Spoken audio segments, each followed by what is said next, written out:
Hello guys, ఎలా ఉన్నారు అందరూ? నేను చాలా చాలా బాగున్నాను.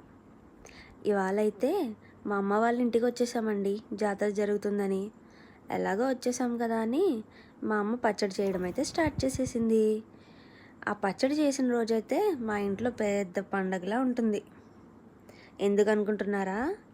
ఎందుకంటే ఆ పచ్చడి అయిపోయిన తర్వాత ఆ బౌల్లో రైస్ వేసి నెయ్యి వేసి మా అమ్మ అలా అలా కలిపి ముద్దలు పెడుతూ ఉంటే ఆహాహా, ఎంత బాగుంటుంది కదా.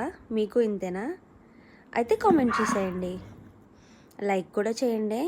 మీరు చేస్తారులే, నాకు తెలుసు. అలాగే మన ఛానల్ని సపోర్ట్ చేయండి, సబ్స్క్రైబ్ చేయండి. అలాగే మీ ఫ్రెండ్స్కి ఫ్యామిలీ మెంబర్స్కి షేర్ చేయండి. Bye guys.